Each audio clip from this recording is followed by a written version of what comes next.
시편 37편 4절로 6절까지 말씀 한 절씩 교독하겠습니다. 먼저 읽어주시겠습니다. 또 여호와를 구하라. 그가 네 마음의 소원을 내게 이루어주시리로다. 내 길을 여호와께 맡기라. 그를 의지하면 그가 이루시고 내 일을 끝까지 하시며 내 공의를 정오의 끝까지 하시리로다. 아멘. 네, 오늘 4절 말씀을 보시면 어떻게 하라고 했죠? 여호와를 기뻐하라. 네, 여호와를 기뻐하라고 말씀하십니다. 네, 그럼 어떤 일이 우리에게 일어난다고요? 네, 우리의 소원을 이루어 주신다 하는 것입니다. 여러분 여기 소원 없으신 분 별로 없으시죠? 다 소원이 있으실 겁니다. 그 소원을 하나님께서 이루어 주시길 바라는 분들은 어떻게 하면 되겠어요? 여호와를 기뻐하면 하나님께서 이루어 주시겠다고 하십니다. 소원 예물, 1,000번째 예물도 중요한데 성경의 원리로 하면 하나님을 기뻐하시는 것이 여러분의 소원을 응답받는 가장 좋은 방법일 것입니다. 도대체 하나님을 기뻐하는 것이 무엇일까요? 여호와를 기뻐하는 것. 여호와를 기뻐하라. 여러분 기쁘십니까? 네, 목소리가 좀 작으시네요. 언제 기쁘세요? 우선 언제 기쁜지 한번 생각해 보세요. 내가 언제 기쁜가? 하루 종일 안 기쁘신 분도 있죠? 있으시죠? 많이 안 기쁘신 분도 계실 테고 어쨌든 나의 삶 속에 또는 나의 하루 가운데 또한 기쁜 일이 언젠가 나는 이런 데 기쁜데 저런 데 기쁜데 다 가지각색이실 텐데 하나님 때문에 기쁘신 분, 하나님 그분 자체 때문에 나는 기뻐. 이런 분들 하나님 그분들의 소원을 이루어 주시겠다. 여러분들도 한때는 그랬을 수 있죠. 하나님으로 인해서 기뻐하셨을 수 있습니다. 지금도 그러시길 바라는데 그게 바로 어떻게 보면 하나님을 향한 첫사랑이 아닌가 싶어요. 그렇죠? 그래서 하나님을 처음 믿을 때나 그 첫사랑이 있을 때는 막 주일이 기다려지기도 하고 막 교회 하나님께 가까이 나가는 게 막 기다려지고 기쁘고 또 하나님을 찬양하거나 예배하거나 말씀 묵상하는 게 막 간절히 사모되고 그런 때가 있으셨을 거예요. 아마도 그게 바로 하나님을 기뻐하는 겁니다. 네. 그게 바로 하나님을 기뻐하는 거예요. 그래서 하나님은 성경에서 뭐라고 하죠? 첫사랑을 회복해라. 첫사랑을 회복해라. 그렇죠? 여러분 다 첫사랑 해보셨습니까? 네. 배우자들 의식하면 또 대답을 할 수 없겠지만 첫사랑은 네, 대부분 짝사랑일 수 있는데 좀 해보셨죠? 네. 첫사랑은 어때요? 네, 첫사랑 어쨌든 짝사랑 그런 사람 막 생각만 해도 좋잖아요. 어쨌든 막 그때 말로 표현하기 힘든 그런 어쨌든 생각만 해도 좋고 보기만 해도 좋고 막 설레이고 그가 무슨 말만 하면 어떻게 하겠어요? 목숨이라도 걸고 다리라도 따다주고 싶은 그러한 그죠? 진짜로 내가 사랑하고 기뻐하는 사람이 있으면 저 다리 좀 땄으면 좋겠다 그 마음 다리라도 따러 갈 것 같은 그러한 마음이잖아요. 그죠? 그래도 여호와를 이렇게 기뻐하시는 분이 되시길 바랍니다. 니에미야 선지자는 그렇게 말해요. 여호와를 기뻐하는 것이 너희의 힘이다 라고 말씀하세요. 우리가 진짜 여호와를 기뻐하는 또 예를 들어보겠습니다. 여러분들 어린 자녀들 키워보셨죠? 어린 자녀들 하루 종일 못 보다가 엄마나 아빠가 집에 딱 들어가면 어떻게 해요? 아이들이 달려오고 막 소리 지르면서 좋아하죠? 그게 바로 기뻐하는 거예요. 어린 자녀가 부모님을 기뻐하는 거예요. 그때는 어때요? 부모님 마음 너무 기뻐서 그 아이의 소원은 내가 목숨 걸고라도 들어주고 싶잖아요. 그죠? 무슨 소원이 얘가 있든지 간에 내가 다 들어주고 싶은 마음이 있잖아요. 그런 기억들이 있으시죠? 아이들이 조그만 때 부모님을 기다리고 또 유치원인데 하루 종일 못 보다가 데리러 갔을 때 막 엄마 아빠 하면서 막 달려나오는 그 모습, 그죠? 그게 바로 기뻐하는 거예요. 네. 우리가 하나님 아버지를 그렇게 기뻐할 때 우리 하나님 아버지는 우리가 그런 어린 자녀의 소원을 목숨이라도 걸고 들어주고 싶으신 것처럼 우리 하나님 아버지, 우리가 그렇게 하나님을 기뻐할 때 우리 어떤 소원이든 다 들어주고 싶은 겁니다. 우리 하나님은 능치 못하시면 없으신 분이에요. 마음만 먹으면 진짜 다 들어주실 수 있으신 분인데 그렇게 기뻐할 때는 해달라고 안 해도 그냥 해주고 싶습니다. 우리도 그런 어린 자녀가 우리를 그렇게 기뻐하듯이 우리도 그 하나님을 기뻐할 수 있기를 바랍니다. 네. 그리고 이 글을 다윗이 썼거든요. 근데 그 다윗은 하나님을 기뻐하는 사람 중에 하나였던 것 같아요. 네, 우리 자녀들이 이렇게 자라면서 부모님을 좀 덜 기뻐하잖아요. 어렸을 때는 막 기뻐하다가 초등학교만 돼도 친구가 좋아지고 그냥 부모님 어디 가자면은 갈까 말까 고민하다가 때로 같이 가고 아예 그냥 부모님 다녀오세요. 중학교 때는 가자고 해도 안 가죠? 부모님 야 같이 가자 졸라도 안 갑니다. 그래서 청소년을 둔 부모님들 아버지들이 회사 갔다 오면 그런 얘기가 있더라고요. 애완견보다도 자신을 더 안 반기는 것 같아요. 자녀들이 쳐다도 안 봐. 하루 종일 일하고 아빠가 들어가도 청소년들은 오든 말든 그냥 방 안에서 나오지도 않아. 그런 모습들을 볼 수가 있잖아요. 그렇게 우리가 되면 안 되는 거죠. 우리도 한때는 첫사랑을 위해서 하나님을 그렇게 기뻐하다가 어린 자녀들이 부모님 기뻐하듯이 조금 시간이 지나고 다른 게 더 좋아지고 하면 하나님 있으면 좋고 없으면 좀 그렇고 또 더 지나면 하나님 있는 게 귀찮아. 나 혼자 지내는 게 좋아. 그렇게 되면은 하나님 얼마나 슬프시겠어요. 부모님도 하루 종일 자녀와 가정에서 일하고 들어갔는데 청소년 자녀들이 쳐다도 안 보면은 얼마나 마음이 아프겠어요. 그죠? 그래서 혼자 쓸쓸히 애완견이라도 사서 위로를 받고 막 그러시는 분들도 있는 것 같은데 그러면 안 되죠.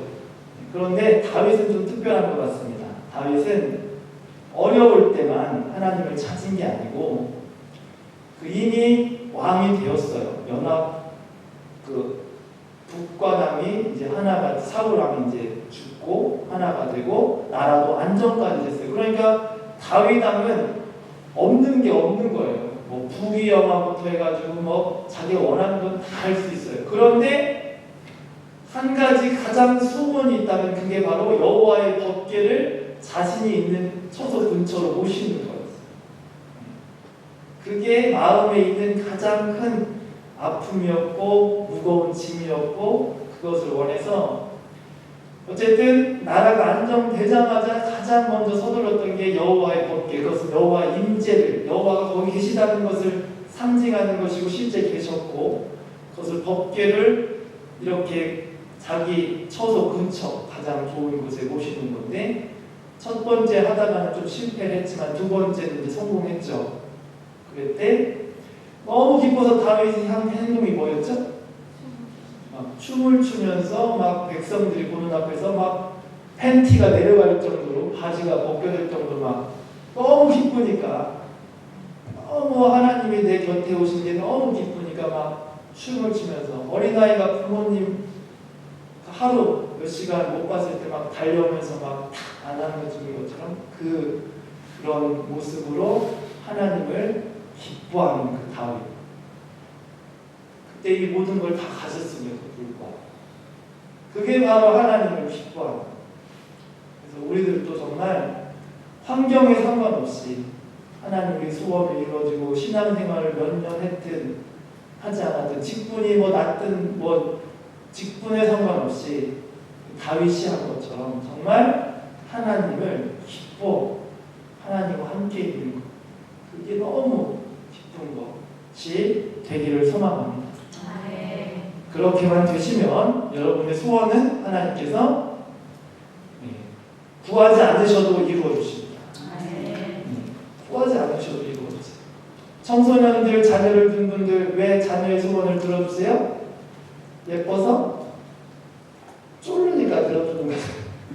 쫄르고 빗나갈까봐 이거 안 들어주면 이거 내가 뭐 잘못되는 거 아니야? 막 예뻐서 들어준다기보다는 그냥 쫄르고 어쩔 수 없이 이렇게 들어주는 거죠. 사실 청소년들, 자녀, 뭐 자녀를 위해서도 하긴 하지만 진짜 부모님을 기뻐할 때 그 어린 자녀들은 와 진짜 너무 기쁘잖아요. 다들 경험해 보셨죠? 그런 것을. 저도 미국에서 애들 유치원을 보냈어요. 첫째, 둘째를 보냈는데 3시간 정도 떨어져 있는데도 딱 유치원에 데리러 갔는데, 걸어서 데리러 갔는데 한 50m에서 아이들이 저를 딱 보고 달려오더라고요. 2명이서. 그때 되게 어렸을 때요. 3살, 4살 정도인데 최선을 다해서 막 하면서 2명이 달려오는데, 둘째가 달리기가 왜 이렇게 빠른 거예요? 첫째랑 달리기가. 그때 그 감동은 아직도 생생합니다. 그래서 여러분들도 아마 다 느껴보셨을 거예요. 그런 것을 우리 하나님에게도 그런 기쁨이 되는 여러분 자녀분들이 되시길 바랍니다. 두 번째 5절 말씀 한번 읽어주시겠습니다.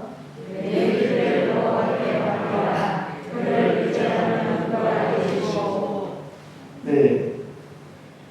이번에도 하나님께서 무엇인가 이루어 주신다고 합니다. 그죠? 어떻게 하면 이루어 주신다?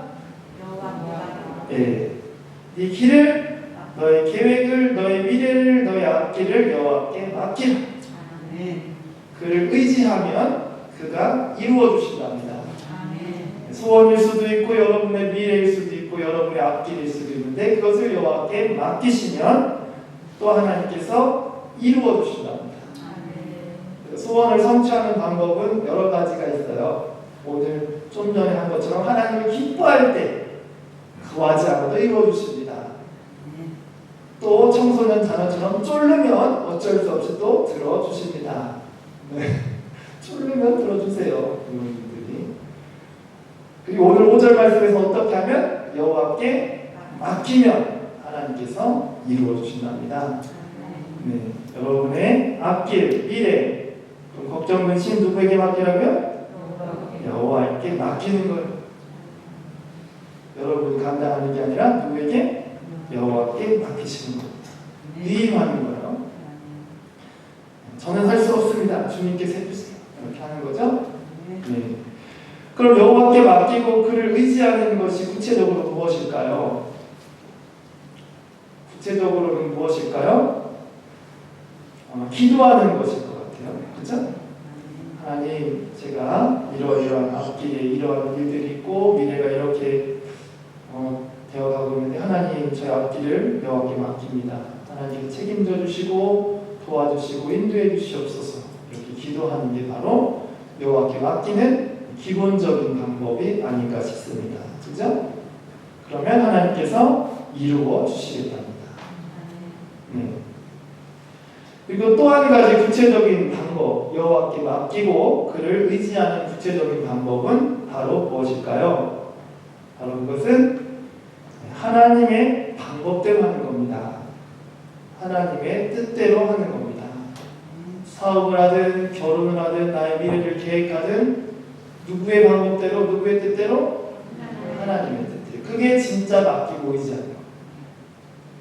맡겼다고 말은 하는데 내 뜻과 내 생각대로 계속 계획하고 계속 그렇게 나아가면 그것은 말은 맡긴 거지만 실제로는 안 맡긴 거예요. 맡겼다는 건 뭐예요? 그분의 뜻대로 맡긴 거예요. 일을 누구에게 맡기잖아요. 내가 거기에 관여하는 게 아니죠. 진짜 다 맡기면. 그죠? 누가 하는 거예요? 하나님이 하나님 뜻대로 하시는 거예요. 다 완전히 맡겼다는 것은 내가 딱 손을 떼는 거예요. 그 일에서. 하나님께서 알아서 하십시오. 그리고 내가 그 일을 할 때도 내 뜻은 접고 누구의 뜻? 하나님의 뜻대로 해나가는 거예요. 또 결혼도 마찬가지잖아요. 결혼할 때도 여러분의 뜻이고 하나님의 뜻이 있을 거 아닙니까? 하나님이 맡긴 사람은 하나님의 뜻을 구하는 거죠. 어떤 배우자를 하나님 원하십니까? 우선 성경에 구체적으로 몇 가지 나와 있잖아요. 먼저는 기본적으로 믿음의 배우자. 이런 기본적인 거는 하나님 뜻에 따라야 되겠죠. 그리고 사업도 마찬가지죠. 사업도 성경에서 기본적으로 어떻게 해라 그런 것 정직하게 하고 이런 것들 나와 있잖아요. 그런 것들. 어쨌든 우리의 미래를 하나님께 맡긴다는 것은 기도는 기분이고요. 내 뜻이 아니라 하나님의 뜻과 말씀대로 진행해 나가는 거예요. 그게 진짜 하나님께 맡기고 의지하는 겁니다. 그러면 반드시 하나님께서 이루어 주시겠다. 라고 하십니다. 그게 쉽지 않은 거예요. 하나님께 맡기고 다 내 생각대로 하는 거예요. 그게 힘든 거예요. 그게 이게 우리의 연약함이죠.